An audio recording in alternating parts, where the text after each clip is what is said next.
Hello.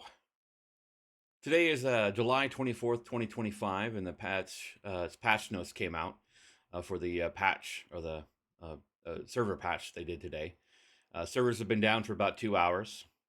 I can't play right now because the servers are down. So I figured I'll come in here and try a new type of video that I have never really done before on games and read the patch notes as they come out. So they've done a lot of good things in these patch notes.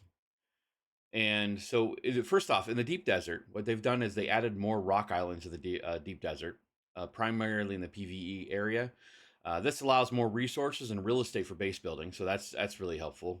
Wide open areas out there, but now they're going to be adding more islands. This will be after July 29th, effective on July 29th, after the Corella storm hits. So what is that? 5 days. Next week's reset. Also tax time, people. So make sure on that day you also pay your taxes because we got to pay the tax man, right?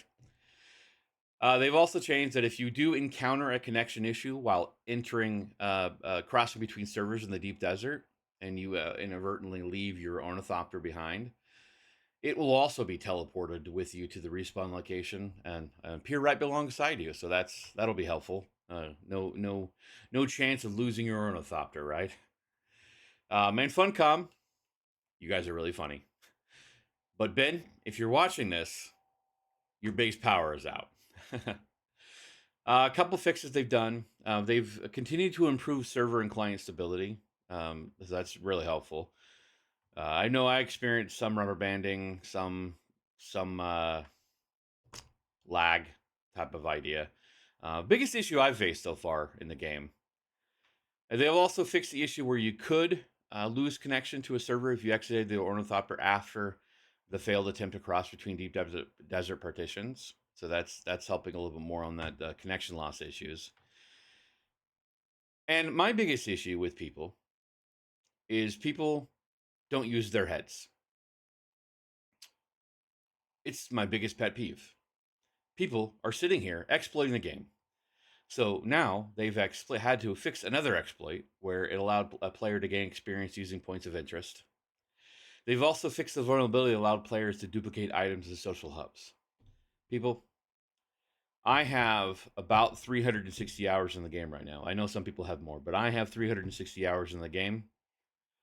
I've never had to think about cheating. I've gotten the resources I need. I've gotten to play the game. I've had fun.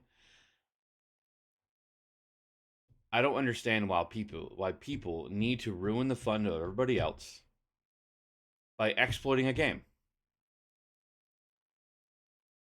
Yes, there are going to be bugs. There are going to be times when people can find an exploit. But if you find the exploit, just report it.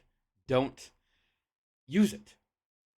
People are ruining players' experiences by trying to gain a whole bunch of money, trying to fix the system. Just don't. That's all I gotta say. Just don't. All right. Yes. See, it's my pet peeve. I'll get off my soapbox now. But they've also fixed the issue where you could fail to climb the sides of a small shipwreck and get into a rubber banded state. Now, I have experienced this on the small shipwrecks. When your heart is racing and you're trying to get on that thing and try to get all three hatches before the worm comes, rubber banding is really annoying.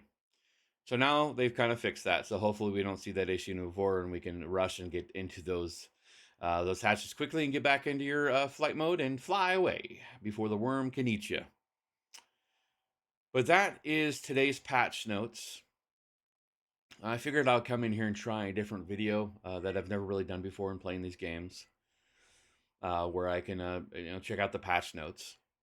So hopefully I've given you guys some information. So when the servers come back on, if they're not already on, hey people, go play the game, have some fun. Have a good day.